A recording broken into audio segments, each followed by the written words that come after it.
주께서 우리에게 몸을 보이라 하셨습니다.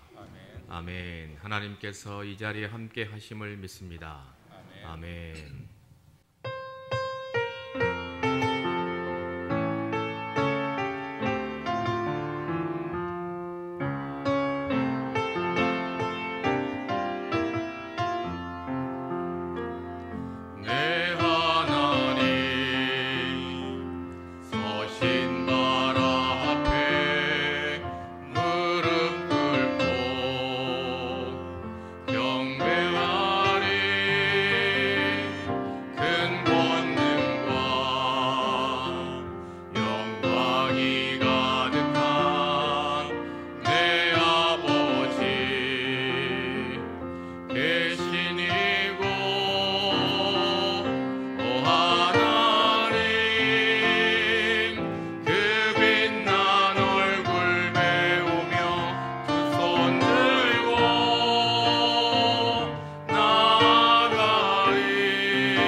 우리 성광교회 비전, 창조 질서를 회복시키는 교회, 튼튼한 가지, 힘있는 나무, 건강한 숲.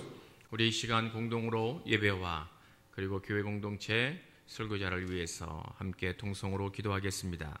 하나님 은혜를 감사합니다. 우리에게 거룩한 주일을 허락하시고 하나님의 전을 사모하여 주께 나와 예배하게 하시니 참으로 감사합니다.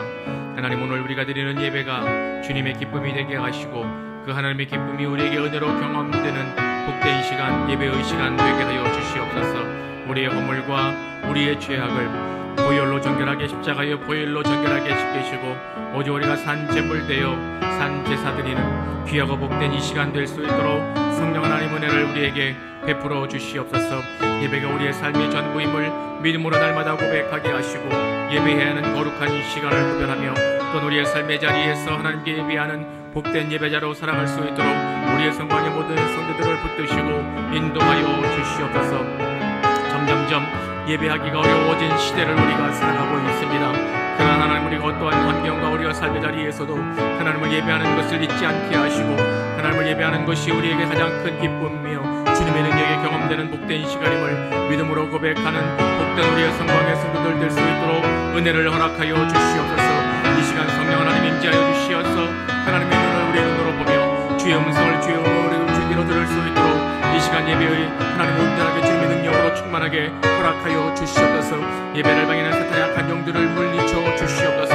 우리 성광교회 공동체를 주님 보러 대가리 곳에 세우셔서 하나님의 뜻을 이루어가는 거룩한 교회로 건강한 신앙 공동체를 세우심을 감사합니다. 우리 교회에 허락하신 주의 사명을 잊지 않게 하시고 온 성도가 주님의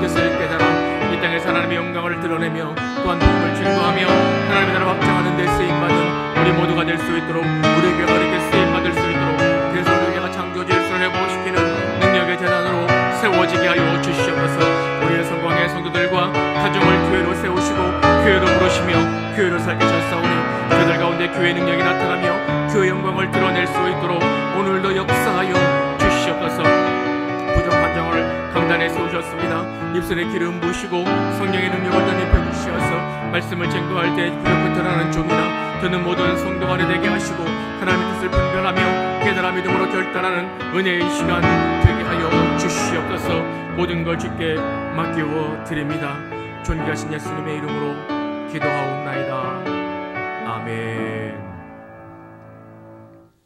교회 공동체 소식을 알려드립니다. 하나님의 기쁨이 되는 예배자가 되십시다.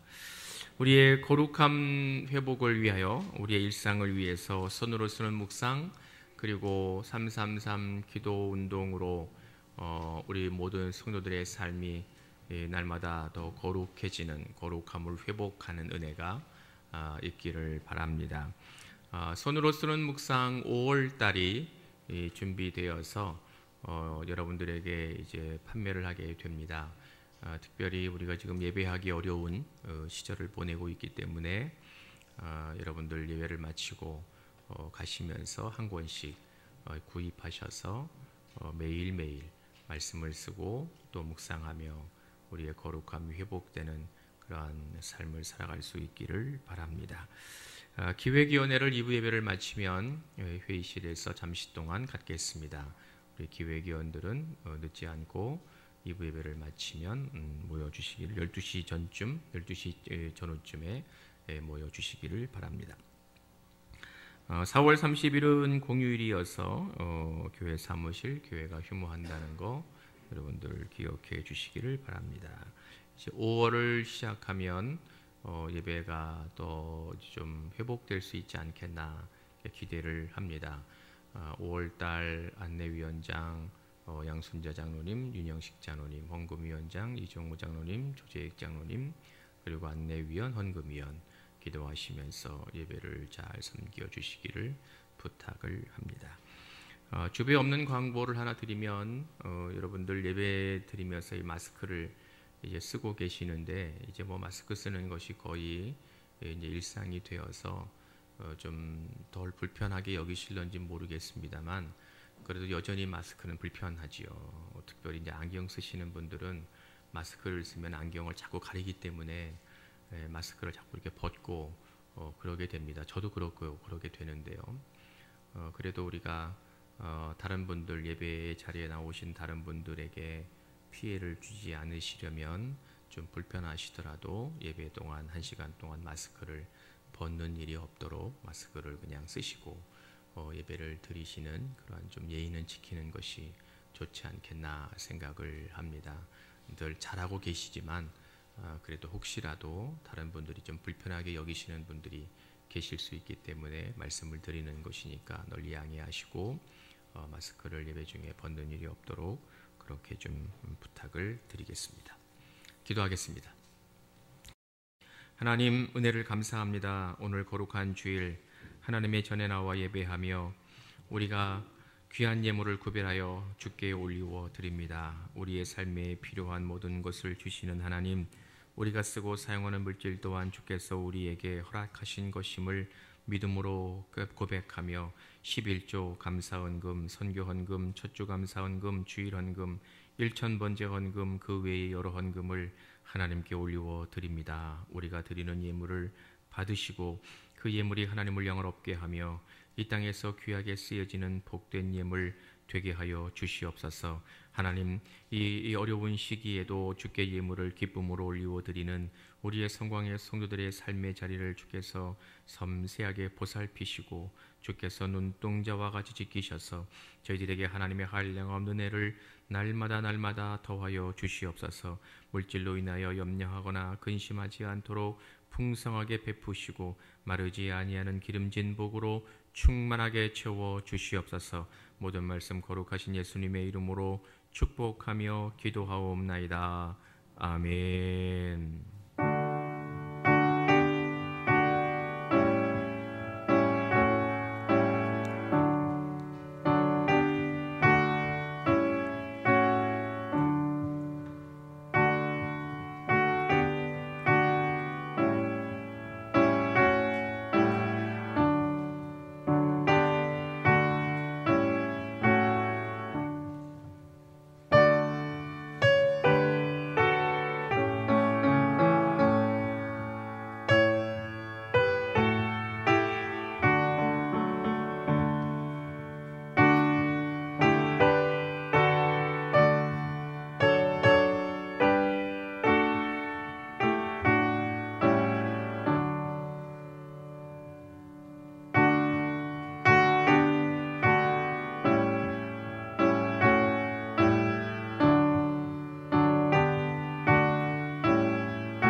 오늘 우리에게 주시는 하나님의 말씀은 구약성경 사사기 3장 7절에서부터 11절까지 말씀을 우리 다 같이 겸손하게 봉독하도록 하겠습니다. 구약성경 363쪽에 있습니다. 우리 다 같이 하나님의 말씀을 봉독합니다. 이스라엘 자손이 여호와의 목전에 악을 행하여 자기들의 하나님 여호와를 잊어버리고 바알들과 아세라들을 섬긴지라. 여호와께서 이스라엘에게 진노하사 그들을 메소포타미아 왕 구산 리사다임의 손에 파셨으므로 이스라엘 자손이 구산 리사다임을 8년 동안 섬겼더니 이스라엘 자손이 여호와께 부르짖음에 여호와께서 이스라엘 자손을 위하여 한 구원자를 세워 그들을 구원하게 하시니 그는 곧 갈렙의 아우 그나스의 아들 온니엘이라. 여호와의 영이 그에게 임하셨으므로 그가 이스라엘의 사사가 되어 나가서 싸울 때에 여호와께서 메소포타미아 왕 구산 리사다임을 그의 손에 넘겨주심에 온니엘의 손이 구산 리사다임을 이기니라. 그 땅이 평온한 지 40년에 그의 아들 온니엘이 죽었더라. 아멘.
은혜로운 찬양 감사합니다.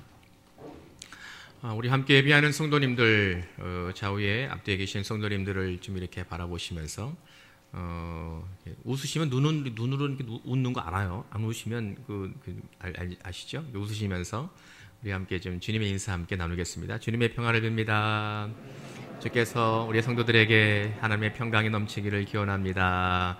한 번 더 인사할까요? 환영합니다. 사랑합니다. 축복합니다.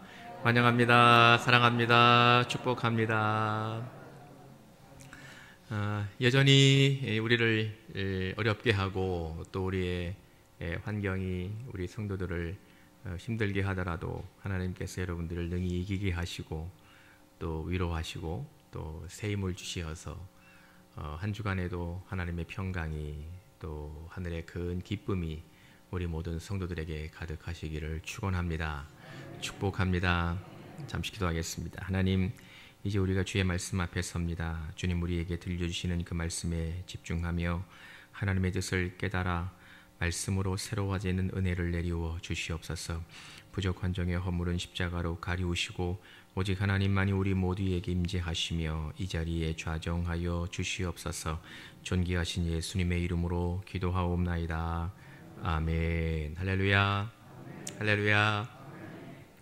우리는 지난 주일 여호수아 마지막 장에서 들려주고 계시는 하나님의 말씀, 섬길 자를 택하라, 이러한 제목을 가지고 그리스도인이 유지해야 되는 자유함에 대하여서 묵상했습니다. 얼마나 지난 주일의 말씀을 여러분들이 기억하고 계시는지는 모르겠지만 그래도 좀 중요한 부분들은 잊지 않으셨으리라 기대합니다. 하나님께서 여호수아를 통해서 이스라엘 백성에게 도전하신 것은 너희들의 모든 삶, 어떤 상황, 어려움에서도 오직 하나님을 따라야 한다는 것이었습니다. 이것을 위해서 이스라엘 백성들에게는 하나님을 선택할 영적 용기가 필요했습니다. 그들 주변에 이방 민족이 있었고 또 그들이 섬기는 이방의 신들이 남아 있었기 때문에 하나님의 백성으로 부름받아 살아가는 그들이 세상과 다른 구별된 삶을 살고 있다는 것을 보여주려면 결연한 믿음의 자세가 있어야 했던 것이기 때문입니다. 그렇기 때문에 하나님은 적과 꿀이 흐르는 가나안 땅에서 처음으로 이제 자유라는 것을 누리고 맛보며 살게 될 이스라엘 백성들에게 그 자유란 하나님을 기준으로 하나님을 기준으로 중심 잡은 자유함이라는 것을 가르치고자 하셨던 겁니다. 그리고 그것이 이스라엘 백성들에게 가능하려면 하나님이 그들에게 베푸셨던 은혜와 하나님의 놀라운 섭리, 그 사랑을 결코 잊지 말아야 한다, 이렇게 강조하신 것이 바로 지난 주일 우리가 함께 나누었던 말씀의 핵심이라고 할 수 있습니다. 저는 그 당시 이스라엘 백성들이 서 있었던 삶의 자리가 곧 오늘 우리가 그리스도인으로 살고 있는 우리의 삶의 지경이라고 생각합니다. 그 이유는 우리는 하나님의 자녀로 부름받아 주님의 백성으로 살고 있지만 구원의 확증을 가지고 있지만 우리 주변에는 우리를 향하여 내일에 주어질 하나님의 은혜, 내일 우리에게 베푸시는 하나님의 능력, 그 기쁨보다는 오늘 우리가 직면하고 있는 어려움, 힘겨움을 강조하는 방식으로 우리를 끊임없이 왜곡된 선택의 자리로 이끌어가려고 하는 악한 영의 세력이 우리 주변에는 아주 많이 있기 때문입니다. 우리의 신앙의 삶에서 정말 중요하고 가치 있는 원칙을 지키기 위하여 환경에 굴하지 않고 그거를 유지하고 또 그것을 보존하려기보다는 그건 좀 힘드니까 뭐 꼭 그렇게 할 필요가 있겠는가, 그렇게 산다고 한들 뭔가 우리에게 보답이 있고 뭔가 보상이 바로바로 주어지겠느냐며 아무런 유익이 되는 것이 아니라고, 그럴 바에는 그냥 좀 더 편하게, 좀 쉽게, 그냥 빨리 손에 쥘 수 있는 방식을 따라 살으려고 우리를 요구하고 또 유혹하고 넘어뜨리려고 하고 있는 것이 저와 여러분들이 살고 있는 삶의 환경이기 때문인 겁니다. 제가 우리 교육자 직원과 함께 가끔 점심을 먹으려고 가는 김치찌개를 먹는 식당이 있습니다. 거기에 가면 그 주방 쪽에 이렇게 뭐라고 그럴까요? 글귀가 하나 이렇게 붙어 있는데 그 글귀가 뭐냐면 식사는 때우는 것이 아니라 하는 것입니다. 한 끼라도 든든히 하세요. 이렇게 써 있어요. 식사는 때우는 것이 아니고 제대로 먹어야 한다. 뭐 그런 취지의 말로 읽히는 문구입니다. 그냥 무심코 지나칠 수 있는 말이지만 가만히 생각해 보면 우리의 일상에서 중요한 것들, 우리가 지켜내야 하는 것들, 소중하다고 여기는 것들이 있는데 이러저러한 이유가 있어서 그것 때문에 간과하거나 또 소홀하거나 잊어버리는 그러한 일들이 종종 생깁니다. 아마 식사도 그런 것들 중에 하나이지 않겠나 싶습니다. 밥 먹는 거 굉장히 중요하죠. 사람에 따라 다르긴 하지만 하루 세 끼 중에 아침을 일상을 시작하는 첫 끼니까 든든하게 먹어야 된다 이렇게 생각하는 분들도 계실 거고, 그리고 하루에서 이 점심 전후가 가장 활발하게 에너지를 쓰면서 활동해야 되는 시간이니까 점심은 꼭 든든하게 잘 먹어야 된다 뭐 이렇게 생각하시는 분들도 있을 거고요. 저녁을 좀 풍성하게 먹는 게 제일 좋다 만찬처럼 뭐 그렇게 여기시는 분들도 계실 겁니다. 어느 때이건 밥을 먹어야 하는 시간임에도 불구하고 바쁘다는 이유로 할 일이 있다는 것 때문에 또 이러저러한 삶의 분주함 때문에 인하여 짬을 내기, 밥을 먹을 수 있는 짬을 내기 어렵게 되면 쉽지 않은 경우에 우리 모두가 경험하는 것처럼 그냥 간단하게 요기하는 그러한 일들이 늘 우리가 늘 경험하고 우리 또 그렇게 살고 있습니다. 그런 것들 때문에 생긴 말이지 않겠습니까? 그냥 한 끼 때웠어.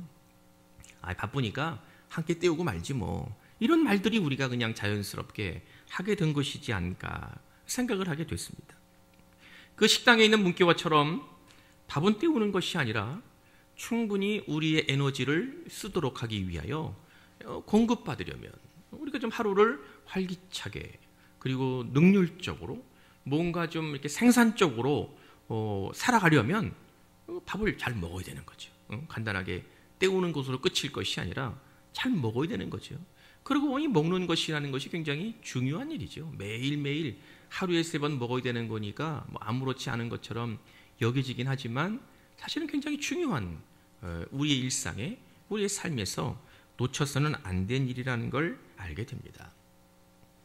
이런 의미에서 우리 신앙인들이 일상에서 지켜내야 되는 것, 흔들림 없이 따라가야 되는 것, 어떠한 상황에서도 포기해서는 안 되는 것들, 이러한 것들에 대하여 지난 주일 하나님은 우리에게 말씀하셨고 오늘 주일 또다시 여호와는 우리에게 하나님의 음성으로 들려주고자 하시는 말씀이 저와 여러분들이 읽은 사사기 본문에 기록되어 있습니다.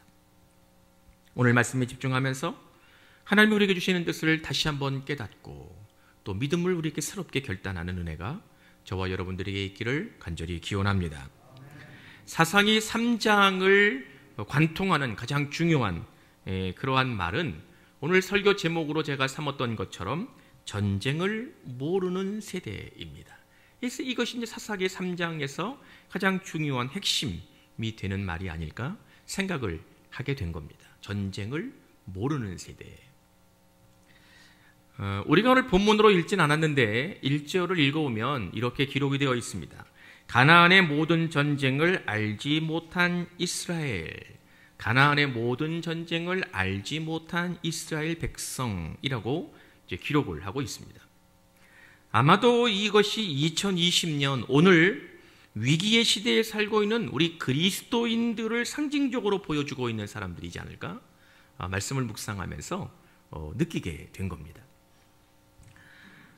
우리 그리스도인들, 우리는 사사기 3장에서 이제 전제하고 있는 것처럼 가나안에 정착하기 위해서 하나님께서 이끄신 이 거룩한 전쟁을 치르기 위하여 그들의 조상이 목숨을 걸고 싸웠다는 것을 후손들이 몰랐다는 겁니다.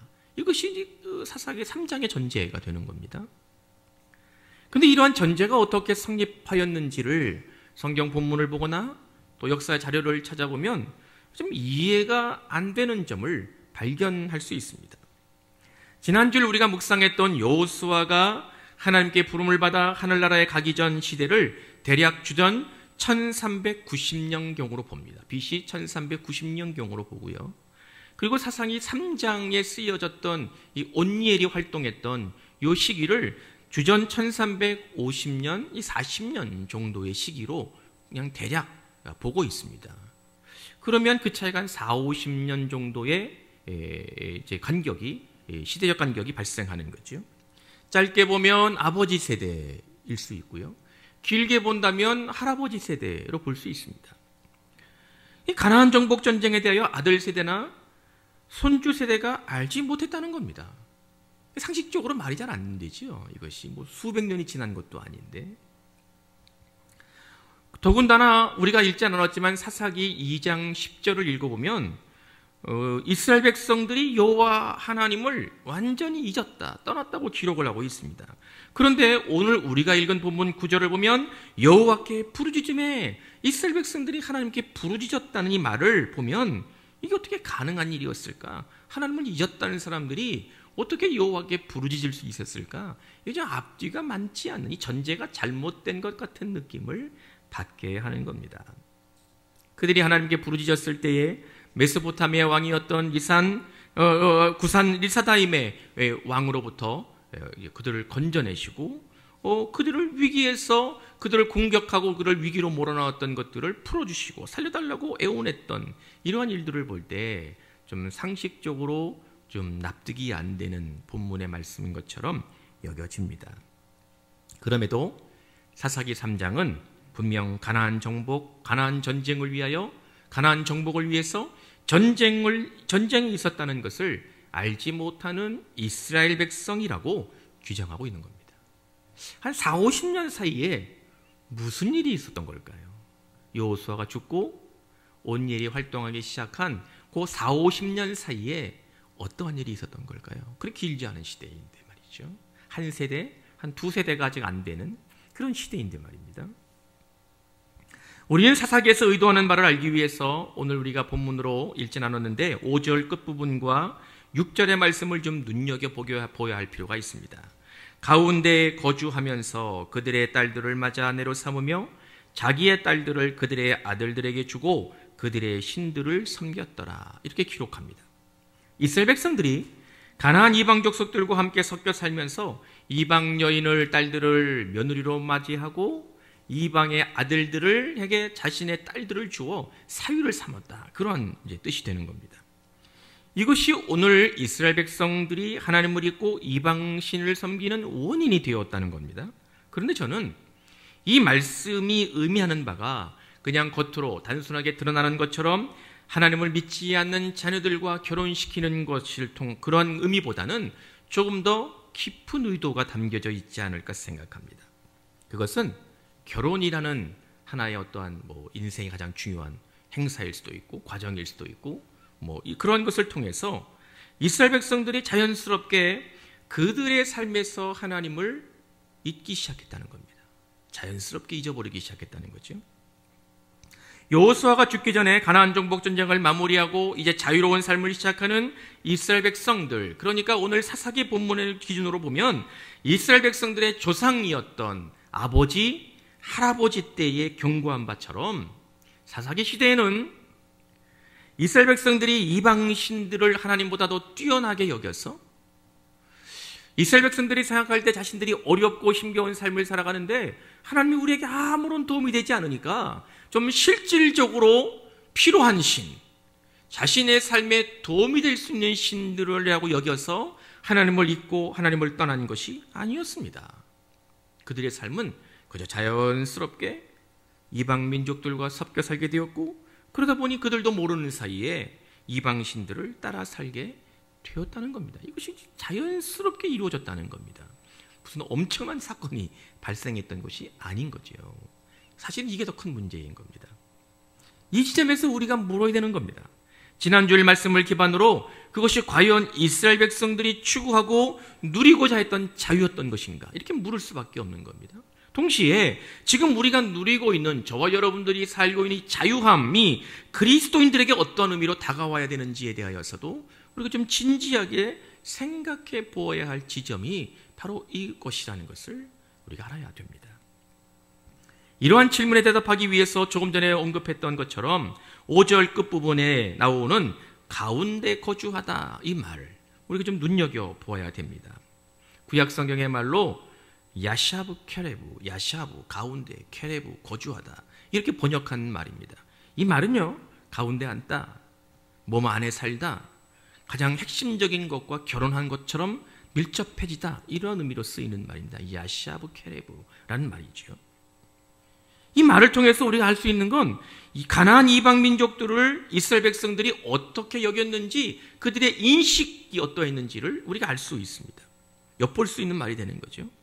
이스라엘 백성은 이방 민족과 그들이 섬기는 신들을 중심에서, 그들의 신들의 중심에 아주 자연스럽게 머물렀고 그들과 함께하고 마치 그들과 결혼하는 것처럼 가까운 관계를 형성하며 살았다는 겁니다. 쉽게 말하면 이스라엘 백성은 그들과 함께 살았던 이방 민족과 그들이 섬기는 신들에 대하여 아무런 생각이 없었다는 거예요. 의식이 별로 없었다는 거예요. 아니 뭘 그런 걸 이렇게 꼬치꼬치 따지고 그럽니까? 그냥 살다 보니 그렇게 사는 거죠. 뭐 다 함께 사는 건데 뭘 그렇게 유별나게 이것 구분하고 저것 구분하고 이럴 필요가 뭐가 있겠습니까? 유별나게 굴지 말고 그냥 편하게 삽시다, 이러고 살았다는 거예요. 이런 삶의 태도가 이스라엘 백성들로 하여금 하나님을 떠나게 만들었고 더 이상 여호와 하나님께 예배하지 않아도 되는 일상을 만들어버렸다는 겁니다. 이게 사사기 3장에서 우리에게 주는 굉장히 중요한 도전되는 지점입니다. 정확하게 말하면 이스라엘 백성은 하나님을 잊은 것이 아니었습니다. 그저 그들의 삶의 편의를 위하여 외면한 거였습니다. 잊은 것이 아니고 외면한 거였습니다. 이스라엘 백성들은 하나님을 정말 떠났다고 생각하지 않았습니다. 그들은 하나님을 버렸다고는 더더욱 여기지 않았습니다. 그저 잠시, 아주 잠깐 동안 접어둬도 된다고 생각했을 따름입니다.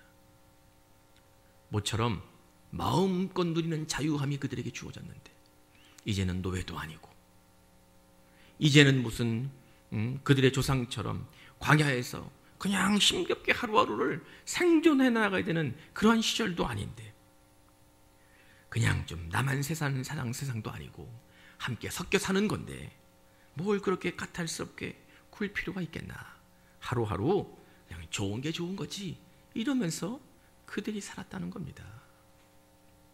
그것이 바로 하나님께서 이스라엘을 시험하실 수밖에 없는 원인이 되었고 하나님의 진노를 사는 이유였습니다. 하나님은 이방의 왕이었던 구산리사다림을 일으키셔서 이스라엘 백성들을 8년 동안 고난 속으로 밀어넣으셨습니다. 그때서야 이스라엘 백성은 하나님께 부르짖었다고 오늘 본문은 우리에게 들려주고 있는 겁니다. 이스라엘 백성들이 그렇게 갈망했던 자유, 그들이 그렇게 누리고자 했던 자유는 오래가지 않았습니다. 그들은 하나님께서 주신 진정한 자유를 가질 훈련이 되어 있지도 못했을 뿐만 아니라 정확하게 말하면 여호수아를 통하여 그들에게 들려주셨던 하나님의 뜻이 무엇인지를 알지 못하는 세대, 바로 그들이 전쟁을 모르는 세대의 본질적인 모습이었던 겁니다. 전쟁을 모르는 세대가 주는 의미는 뭐냐? 하나님이 그들에게 주신 자유가 무엇인지를 깨닫지 못하고 그냥 편하게, 그냥 좋은 게 좋은 거지, 섞여 사는데 뭐 유별나게 굴 필요가 뭐가 있어, 그렇게 살았던, 의식 없이 살았던, 물 흐르는 대로 그렇게 살았던 그들의 모습이 전쟁이 모르는 세대가 보여주고 있는 핵심적인 왜곡된 모습이었던 겁니다. 이것이 바로 오늘을 살고 있는 우리 그리스도인들에게 적용돼야 되는 하나님의 도전임을 오늘 말씀을 통해서 깨달을 수 있기를 바랍니다. 해결 방법은요, 아주 간단했습니다.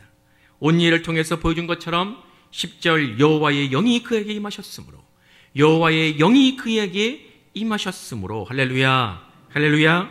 하나님의 영이 함께한 온니엘을 통해서 이스라엘 백성은 메소포타미아 왕이었던 구산리사다임을 물리치고 소중한 자유를 다시금 얻게 되었습니다.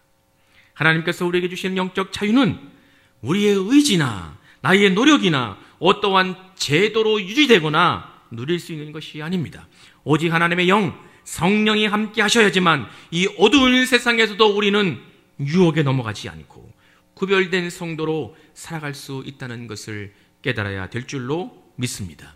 이러한 자유함은 성령이 내 안에 오셔서 성령이 여러분들의 삶을 주관하셔서 우리와 함께 하실 때 나의 삶의 모든 부분을 성령 하나님께 맡기고 그분의 말씀에 순종하며 그분을 따라갈 때 비로소 온전하게 누리며 우리에게 유지되는 것임을 깨달아야 될 줄로 믿습니다. 위대한 영성가라고 현대 영성가라고 알려지고 있는 헨리 나우엔이 쓴 책이 두려움에서 사랑으로라는 책이 있습니다. 이 책을 보면 성령에 이끌리는 사람의 특징에 대하여 몇 가지로 언급하고 있는 것을 읽을 수 있습니다. 여러분들에게 좀 읽어드리면 불투명에서 투명으로, 성령에 이끌리는 삶은 불투명에서 투명으로, 망상에서 기도로, 슬픔에서 기쁨으로, 원망에서 감사로, 두려움에서 사랑으로, 배척에서 포용으로, 죽음을 부정하는 것에서 죽음과 친구가 되는 것으로, 이렇게 사는 사람이 성령에 이끌려 사는 사람들이 보여주는 삶의 특징이라는 겁니다. 저는 이 책을 읽으면서 하나님이 주시는 자유함, 우리 그리스도인들의 삶에서 자유롭게 진정한 자유함을 누리는 모습이 바로 이러한 것이지 않을까 생각을 해보게 되었습니다. 자유가 우리 안에 없으면, 하나님이 주시는 자유함이 우리의 삶에 주어지지 않으면 우리의 삶은 모든 것들이 불투명합니다. 불분명합니다. 망상에 사로잡혀 살게 됩니다. 슬픔에서 벗어나지 못합니다. 원망이 일상이 되어버립니다. 늘 원망하는 삶을 삽니다. 두려움에서 한 발자국도 우리는 벗어나지 못합니다. 다른 사람을 배척하는 것을 당연한 것으로 여깁니다. 죽음은 가장 큰 공포가 되어 버립니다. 이렇게 사는 삶이 어떻게 자유로운 것이라고 이야기할 수 있겠습니까? 자유로운 삶이라고 말할 수 없습니다. 그런데 성령께서 우리 안에 오셔서 우리의 의식과 의지와 생각과 육체와 정신, 영, 이 모든 것을 주관하시도록 우리가 우리의 삶의 전 부분을 하나님의 영에 맡기워드리면, 성령이 우리의 삶을 주관하면 마치 우리의 삶은 유리알 보는 것처럼 분명해지고 투명해집니다. 기도의 자리에 나와 하나님을 대면하는 삶을 살 수 있게 됩니다. 참된 기쁨이 우리 안에 가득하다는 것을 깨닫게 됩니다. 감사가 우리를 얼마나 자유롭게 만드는 것인지를 느끼게 됩니다. 사랑이 하나님의 마음이라는 것을 발견하게 됩니다. 우리 주변을 포용하는 것이 하나님의 뜻이라는 것을 우리가 또 받아들이게 됩니다. 죽음마저도 하나님을 향하여 나아가는 영생의 출발이라는 것을 자연스럽게 우리의 삶에 인정하게 되는 겁니다. 할렐루야, 할렐루야. 이러한 참된 자유함, 하나님께서 우리에게 주시는 하나님의 영으로 인하여 성령이 우리와 함께 하시는 것을 통하여 진정한 자유함이 우리 사랑하는 성광의 모든 성도들에게 가득하고 충만하실 수 있기를 주님의 이름으로 축원합니다. 축원합니다. 기도하겠습니다. 전능하신 하나님, 오늘 우리에게 선포하신 말씀이 우리의 삶에서 실제가 되게 하여 주시옵소서. 성령이 우리의 삶을 주관할 수 있도록 우리의 모든 것들을 하나님의 영에 맡기는 믿음의 결단을 통해서 하나님이 우리에게 주시는 진정한 자유함으로 이 땅에서 승리하는 삶을 살아가도록 인도하여 주시옵소서. 존귀하신 예수님의 이름으로 기도하옵나이다. 아멘. 오늘 선포된 말씀에 대한 믿음의 결단으로 사도신경을 고백합니다. 전능하사 천지를 만드신 하나님 아버지를 내가 믿사오며 그 외아들 우리 주 예수 그리스도를 믿사오니 이는 성령으로 잉태하사 동정녀 마리아에게 나시고 본디오 빌라도에게 고난을 받으사 십자가에 못 박혀 죽으시고 장사한 지 사흘 만에 죽은 자 가운데서 다시 살아나시며 하늘에 오르사 전능하신 하나님 우편에 앉아 계시다가 저리로서 산자와 죽은 자를 심판하러 오시리라. 성령을 믿사오며 거룩한 공예와 성도가 서로 교통하는 것과 죄를 사하여 주시는 것과 몸이 다시 사는 것과 영원히 사는 것을 믿사옵나이다. 아멘.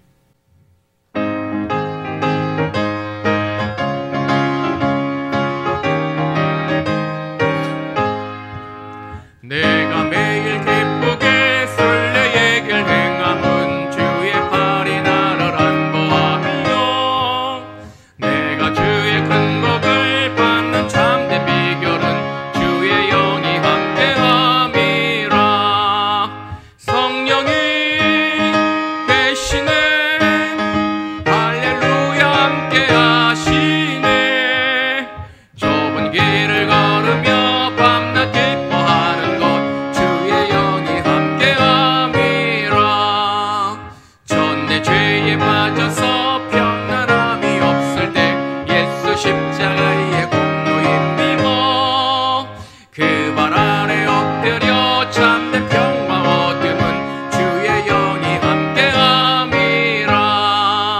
성령이 계시네, 할렐루야 함께하시네.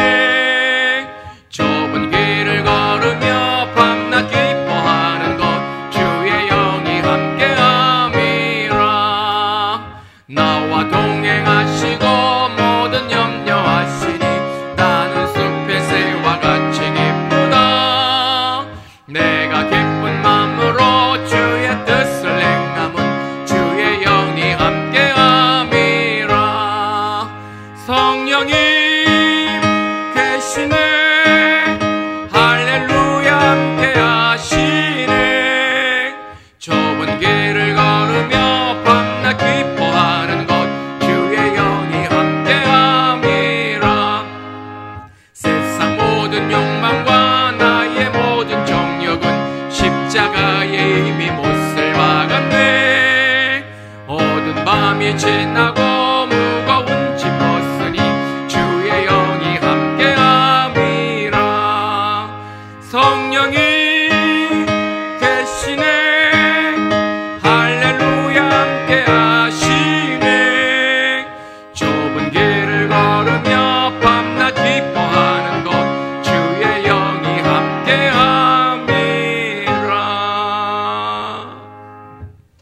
이제는 우리를 죄에서 구원하신 예수 그리스도의 크신 은혜와 하나님의 무한하신 사랑하심과 성령의 감동하시고 역사하심이 하나님의 영으로 충만한 삶을 살기로 결단하는 우리 사랑하는 성광의 모든 성도들에게 하나님의 영 성령이 임재하여 주시어서 주께서 주시는 영적 자유함으로 이 땅에서 기쁨을 누리며 승리를 경험하며 하나님과 동행하는 믿음의 삶을 살기로 결단하는 우리 모두에게 영원히 함께 하시기를 간절히 축원하옵나이다. 아멘.